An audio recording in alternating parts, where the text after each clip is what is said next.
Tagi o'rtoqlar sizlar mana sizlarga CRT ikkinchi qismi temini Bitcoin'da bo'lyapti. Sizlarga bir qisqacha tushuntirmoqchiman. Buni men VIPga tashlagan edim.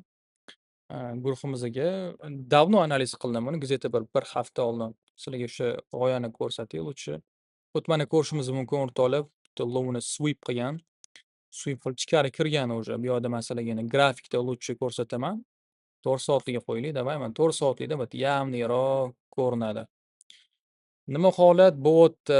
Holat o'zi tushunarli. Mana уже там bizada konkretniy там CRT bo'lgan, lovni sweep qilgan, buni ham lovni sweep qildi, qaytib ichkari kiryapti. Bu уже tushunarli, понятно. Nima qilish kerak? Tepaga yurish kerak bo'ladi.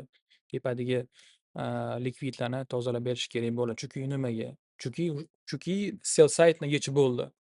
Pastdagi sell side ni yechdi, likvidni yechdi, endi tepaga harakatlanish kerak bo'ladi.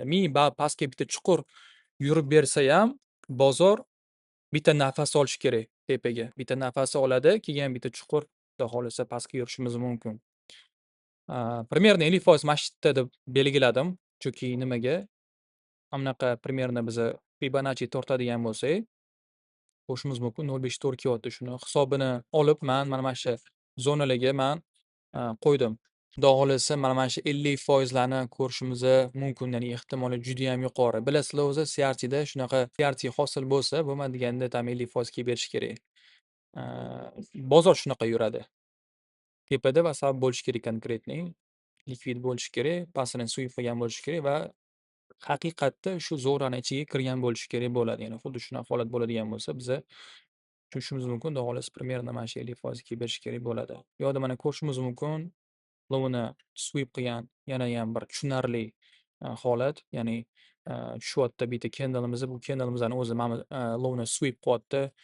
Yana bitta candle'imiz tushib turib buni sweep qilyapti, yana bitta tushib turib buni sweep qildi va qaytib ichkari kirdi shu candle'imizning ichiga, CRT ichiga. Va natijada nima bo'ladi? Natijada biza to'xtaylik, haftalikni bitta ko'rsatdik. Haftalikda mana shu candle olganman o'rtoqlar. Mana shu candle olganman. Bunaqa o'chirib qo'ying. Mana shu candle oldim. Nimaga buni oldim? Sizlarga savol. Nimaga buni oldingiz deb aytishingiz mumkin. Chunki men buni sweep qilgan. Bu candle, mana shu candle buni sweep qildi. Shuni hisobiga buni oldim sirazi. CRT deb. Va nima qildim? Natijada mana holat bo'lyapti. Kutdim, shu ichkari kirib olishini daily time frame'da. Nima qildi? Tushdi pastga sweep qildi. Уже zo'r tasdiq.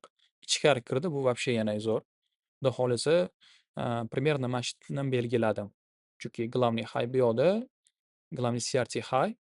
Bitta tortadigan bo'lsak, примерно mana shu zonaga kelyapti.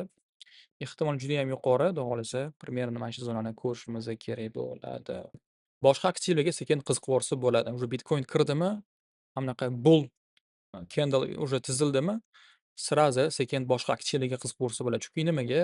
O'sish ehtimoli juda ham yuqori. Boshqa aktivlar ham misol uchun Bitcoin boshqa aktivlar jim turmaydi-da. Bitcoin tepaga yuryaptimi, boshqa aktivlar jim turmaydi. Dash tepani beradi. Misol mana VXP'da ham misol tepada likvid bor, sal teparoqni ko'rishimiz kerak bo'ladi. Примерно mana shuni o'zi ham hozir qancha? 6%, 7%, 10% yob beradi-da.